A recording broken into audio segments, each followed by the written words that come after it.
என் தங்க பிள்ளையே, இன்று உன் அப்பன் கருப்பண்ணசாமி நீயே மனம் இறங்கி இறக்கப்படுகின்ற ஒரு செய்தியை தான் உன்னிடத்தில் கொண்டு வந்திருக்கின்றேன். உன்னை கண்ணீர் சிந்த வைத்தவர்களுக்கு எப்படி ஒரு தண்டனை கொடுக்க போகிறேன் என்று உன்னிடத்தில் இன்று சொல்லிவிட வேண்டும் என்று வந்திருக்கின்றேன்.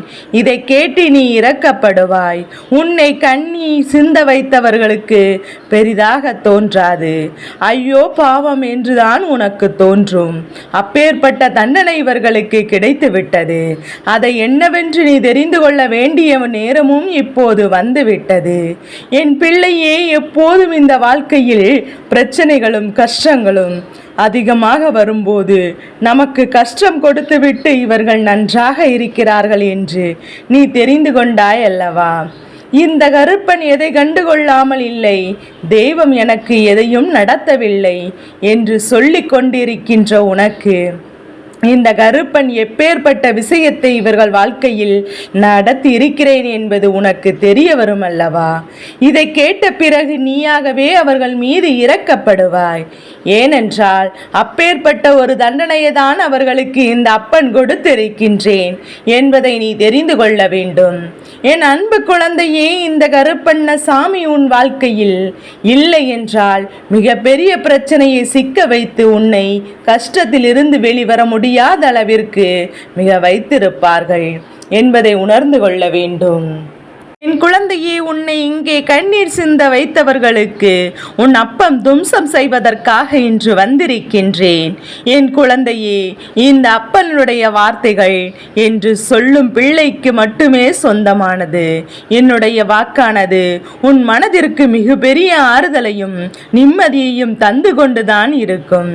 என் குழந்தையே, நீ இங்கே எத்தனை துன்பங்களை தாங்கிக் கொண்டிருந்தாலும் நீ இருக்கிறாய் என்ற தைரியத்தில் தான் இத்தனை கஷ்டங்களையும் நான் கடந்து வந்து கொண்டிருக்கிறேன் என்று என்னை முழுமையாக நம்பிவிட்டாய் அல்லவா? உன்னுடைய நம்பிக்கை என்றும் வீண் போகிவிடாது. என் தங்கமே, நீ அனுபவித்த கஷ்டங்கள் எல்லாம் நிச்சயமாக பதில் கிடைக்கத்தான் போகின்றது. என் பிள்ளையே, என்னிடத்தில் நீ உதவி எதிர்பார்க்கின்றாய் அல்லவா? நீ எதிர்பார்த்து நிற்கின்ற விஷயங்கள் எல்லாம் நிச்சயமாக மற்றவரிடத்தில் வேண்டுமெனால் ஏமாற்றமாக இருக்கலாம். ஆனால் இந்த கருப்பண்ணசாமி உன்னுடைய எதிர்பார்ப்புகளை நிச்சயமாக நிறைவேற்றி தரத்தான் போகிறேன். என் பிள்ளையே, நீ எதிர்பார்த்த விஷயங்கள் எல்லாம் உனக்கான உரிய நேரத்தில் உன்னை வந்து சேர்ந்துவிடும். அதற்காக நீ எப்போதும் என்னையே நினைத்து கொண்டு என் பிள்ளை என் நாமத்தை திரும்ப திரும்ப சொல்லிக்கொண்டு என்னை அழைத்து கொண்டிருக்கின்றாய் அல்லவா? என் தங்க பிள்ளையே, இப்படிப்பட்ட உன்னை ஒருபோதும் கைவிட மாட்டேன். இனி நம்பிக்கையோடு வாழ வேண்டிய நேரம் வந்துவிட்டது. நீ எந்த வேண்டுதலை நினைத்து, எந்த ஒரு கஷ்டத்தை நினைத்து இந்த கருப்பசாமியிடம் சரணடைந்தாயோ நிச்சயமாக அது உனக்கு நல்ல பலனை கொடுக்கத்தான் போகின்றது. ஆயிரம் பேர்கள் கூட உன்னை அழிக்க வேண்டும் என்று அங்கே திட்டம் தீட்டி கொண்டிருக்கலாம். உன்னுடைய வேலையை முறியடித்து உன்னை நல்லபடியாக வாழ வைக்கப் போகின்றேன். உனக்கு இந்த கருப்பண்ணசாமி நானே வருவேன் என்பதை நீ மறந்து விடாதே.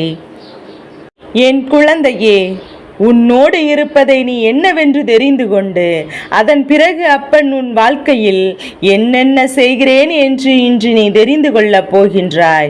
உன்னை கண்ணீர் சிந்த வைத்தவரை ஒருவரை முதலில் நான் யார் என்று சொல்கிறேன். அதன் பிறகு தெய்வம் அவர்களுக்கு என்ன தண்டனை கொடுத்தது என்று சொல்கிறேன். என் குழந்தையே, சில காலமாக உன் வாழ்க்கையில் நடக்கின்ற விஷயங்கள் ஒன்று மிகுதியான பாதிப்படைகிறது. கண்ணீரை கூட சிந்துவதற்கு உனக்கு மனம் இல்லை. எங்கே உடைந்து விடுமோ, எங்கே நம்பிக்கை இழந்து விடுமோ என்று சொல்லி கண்ணீர் சிந்துவதற்கூட என் பிள்ளை ஒரு முறைக்கு பல முறை யோசித்து கொண்டிருக்கின்றாய். இனிமேல் எல்லாவற்றையும் முடித்து கொண்டு நாம் இந்த வாழ்க்கையை விட்டு ஒதுங்கி சென்று விடலாம் என்று நினைத்த போதுதான் உனக்கு யார் ஒருவர் உன்னிடத்தில் வந்து நீ எடுத்த முடிவு சரிதான், இதுவெல்லாம் உனக்கு சரிபட்டு வராது என்று சொல்லி இந்த வாழ்க்கையை விட்டு விலகி செல்ல சொன்னார்களோ அவர்கள்தான் உன்னை கண்ணீர் சிந்த வைத்தவர்கள். ஏன் தெரியுமா? எந்த ஒரு முடிவையும் எடுப்பதற்கு முன்பாக ஒரு முடிவை எடுப்பதனால் யாருக்கும் நன்மைகள் விளைவிக்கும், யாரும் கெடுதல் நடக்கும். இதையெல்லாம் ஆராய்ந்து பார்த்துதான் நான் ஆலோசனை கூட சொல்ல வேண்டும் அல்லவா? ஆனால் உன்னிடத்தில் வந்து சொன்ன அந்த நபர் சுயநலத்தோடு உள்ள நோக்கத்தோடும் கஷ்டப்படுத்த வேண்டும் என்றுதான் இப்படிப்பட்ட வார்த்தைகளை உன்னிடத்தில் சொன்னார் என்பதில் எந்தவித மாற்று கருத்தும் கிடையாது. அந்த நபர்தான் இந்த அப்பனிடத்திலிருந்து தண்டையை பெற்றிருக்கின்றார்.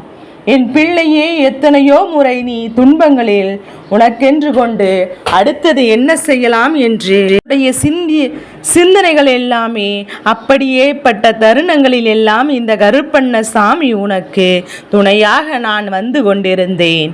என் பிள்ளையின் வாழ்க்கையை எனக்கு மிக முக்கியம் அல்லவா? இந்த வாழ்க்கை நமக்கு ஏன் எத்தனை கஷ்டங்களை கொடுத்தது? இனி அடுத்தது என்ன செய்வது என்று யோசித்து கொண்டு நீ போகின்ற பாதையில் கவனம் இல்லாமல் உனக்குள்ளேயே பேசிக்கொண்டு உன் எதிரே வருபவர்கள் யார் பேசுகிறார்கள், யார் எப்படிப்பட்டவர்கள் என்பதை கூட நீ கவனிக்காமல் அங்கே சென்று கொண்டிருக்கின்றாய். இன்னும் அப்பன் மட்டும் உனக்கு துணையாக வராமல் இருந்திருந்தால் நீ எப்போதோ ஏதோ ஒரு விபத்தில் சிக்கி கொண்டிருப்பாய். அப்போதெல்லாம் உன்னை வழித்துணையாக வந்து மீட்டு வந்திருக்கிறேன் என்பதை மறந்துவிடக் கூடாது.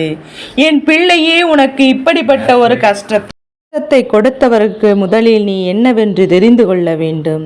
அது உன்னுடைய குலதெய்வம். உன்னுடைய குலதெய்வம் இந்த கருப்பண்ண சாமி உன் வாழ்க்கையில் உன்னை கண்ணீர் சிந்த விளையாடியவர்களுக்கு மிகப்பெரிய தண்டனையை தான் கொடுத்திருக்கின்றேன். அது மட்டுமல்ல, ஒருவர் தெரிந்த தவறுகள் தெரியாமல் தவறுகள் செய்திருந்தாலும் அவர்களை நல்வடுத்த வேண்டியது இந்த அப்பன் என்னுடைய பொறுப்பு அல்லவா? இவர்கள் எண்ணம் எப்படி இருந்தது என்று தெரியுமா? நாம் எல்லா தவறுகளையும் செய்துவிட்டு நாம் தெய்வத்திடம் சென்று விட்டோம். ஆனால் நாம் தெய்வம் நமக்கு எல்லாவற்றையும் மன்னித்து நல்ல விஷயங்களையும் எல்லாம் செய்து கொடுக்கும் என்று இவர்கள் நினைத்து விட்டார்கள். ஆனால் இவர்களுக்கு இப்போது கிடைத்திருக்கின்ற தண்டனை என்னவென்று கேட்டால், என் பிள்ளை, நிச்சயமாக நீ கண்கள் கலங்கிதான் போவாய். உன் வாழ்க்கையில் இவர்கள் ஏற்படுத்த நினைத்திருந்த பிரச்சனைகள் எல்லாமே இந்த வாழ்க்கையில் எப்போதும் நீ மீண்டு வந்து விடக்கூடாது என்பதை அடிப்படையாக கொண்டது. எந்த நேரத்திலும் உன்னுடைய வாழ்க்கையை நீ மீண்டும் சந்தோஷப்படும்படி அமைத்து கொள்ளக்கூடாது. அது மட்டுமல்ல, உன்னுடைய சந்ததிகளும் நன்றாக இருக்கக்கூடாது என்று அவர்கள் நினைத்திருந்தார்கள். இப்போது அவர்களுக்கு நடக்க இருக்கின்ற விஷயத்தை நான் சொல்லிவிடுகின்றேன். அவர்களுக்கு இந்த அப்பன் கொடுத்த தண்டனை என்ன தெரியுமா?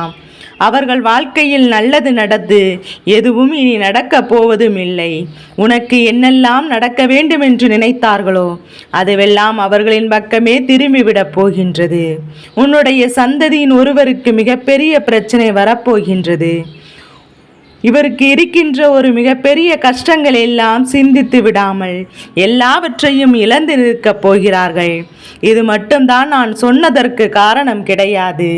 என் பிள்ளையே, உன் குலதெய்வத்தையும் இவர்களுக்கு மிகப்பெரிய தண்டனை என்ன தெரியுமா? என்ன வேண்டுதலை என் முன்னால் வைத்திருந்தாலும் இனி தெய்வத்தின் பார்வையானது ஒருபோதும் அவர்களின் மீது படாது. அவர்களுக்கு தெரியவில்லை, இனிமேல் தெரிந்து கொள்ளவும் போகிறார்கள். என்ன தெரியுமா?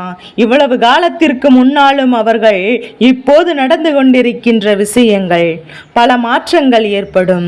அந்த மாற்றங்களை அவர்களால் என்னவென்று புரிந்து கொள்ள முடியாது. எதற்காக நாம் நினைத்தது எதுவும் நடக்கவில்லை. நாம் எத்தனை முயற்சிகளை செய்தோம், நமக்கு இந்த காரியத்தை சாதிக்க முடியவில்லையே என்று அங்கே வேதனைப்படுவார்கள்.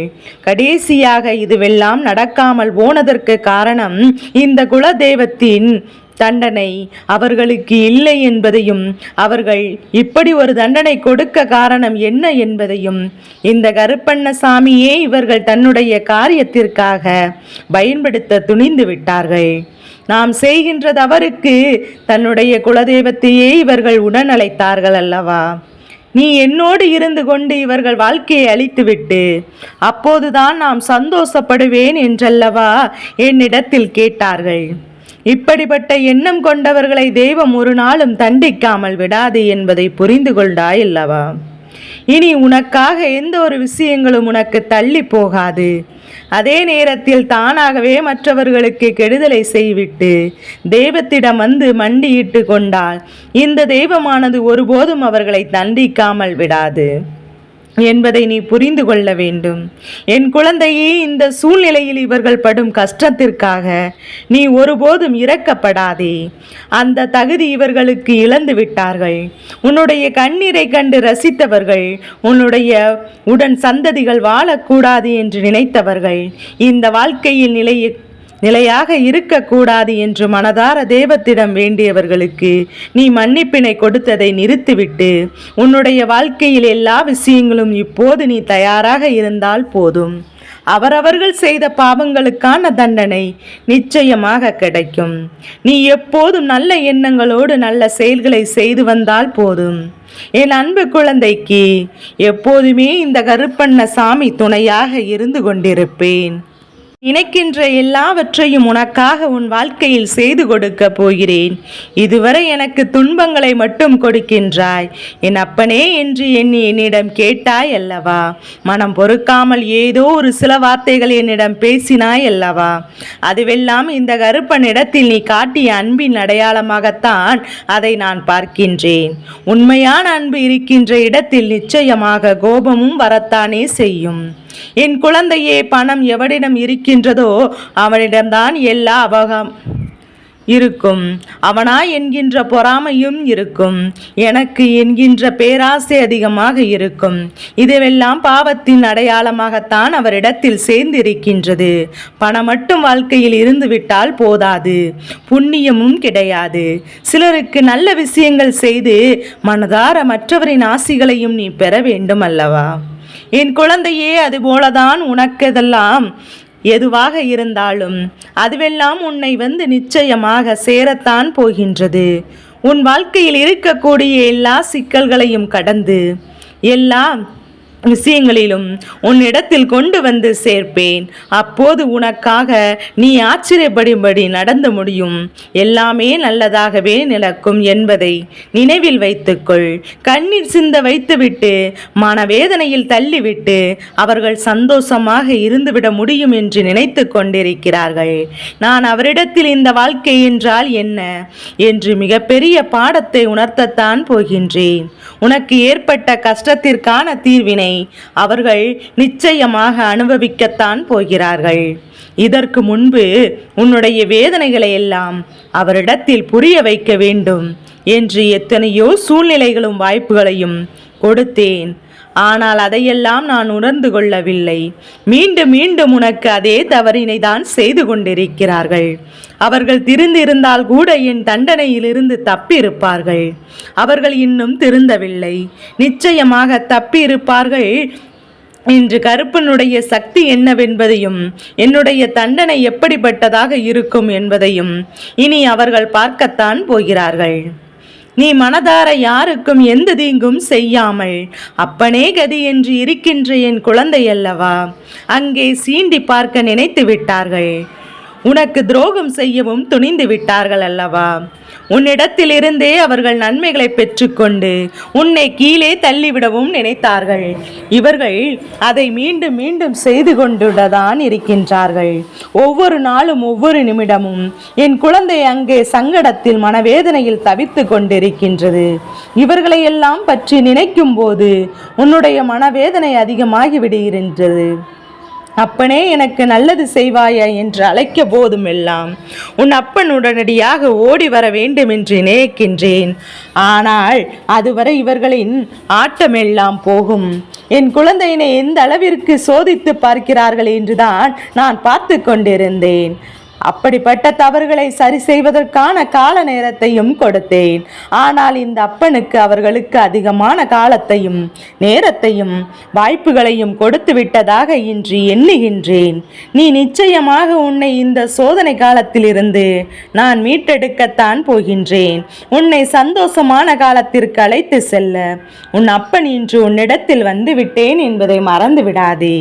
நினைவில் வைத்துக்கொள் என் பிள்ளையே. நீ உன்னுடைய மன நிம்மதியோடு இன்றைய நாளை கடந்துவிடு. நாளை விடியும் போது உன் வாழ்க்கையில் மிகப்பெரிய மாற்றத்தை நீயாக உணர்ந்து கொள்வாய். உன் அப்பன் உன்னோடு இருப்பதை நிச்சயமாக கண்கூடாக காண்பாய். என் தங்க பிள்ளையே, நீ அன்று என்னிடத்தில் வந்து கேட்டாய் அல்லவா, அப்பனே, நான் நாள்தோறும் உன்னை மட்டும் வணங்குகிறேன், உன்னை மட்டுமே நினைக்கின்றேன், உன்னையே கதி என்று சரணடைந்து விட்ட பிறகு ஏனோ இன்னும் எனக்கு சோதனைகளை கொடுக்கிறீர்களே, என்னை சோதித்து பார்ப்பதில் உனக்கு அவ்வளவு என்ன சந்தோஷம் என்று என்னிடத்தில் நீ முறையிட்டால் அல்லவா. உன்னுடைய வார்த்தைகளை கேட்டபோது இந்த அப்பனின் மனம் நொறுங்கிதான் போனது. இனி ஒருபோதும் என் பிள்ளைக்கு பிரச்சனைகளும் துன்பத்திலும் நிச்சயமாக நான் இருக்க விட மாட்டேன். என் குழந்தை, நீ என்னுடைய சந்தோஷத்தை அனுபவிக்கப் போகின்ற கால நேரம் கூடி வந்து விட்டது. உன்னை ஏமாற்ற திட்டம் தீட்டி அவர்களுக்கு தகுந்த தண்டனையை நான் வழங்கப் போகின்றேன். கருப்பண்ணசாமி எதிரிகளை தும்சம் செய்து கெட்டவர்களின் ஆட்டத்தை முடித்து வைப்பேன் என்பதை நீ அறிந்திருக்கின்றாய் அல்லவா. இனி அதையெல்லாம் நீயாகவே காணப்போகின்றாய். ஆடாத ஆட்டமெல்லாம் ஆடிவிட்டார்கள். இனி அவர்களின் வாழ்க்கையில் நிம்மதி என்பது இருக்க போவதே இல்லை. அவர்கள் செய்த தவறுக்கு தண்டனை பெற உன்னிடத்தில் வந்து மன்னிப்பினையும் கேட்கப் போகிறார்கள். அதுவரை இந்த கருப்பண்ணசாமி அவர்களை விட்டுவிட மாட்டேன் என்பதை நீ மறந்து விடாதே. என் தங்க பிள்ளையே, நீ என்னை சர்வ காலமாக வழிபட்டு வருவதால் எல்லா வளங்களையும் இனி நான் அள்ளித்தரப் போகின்றேன்.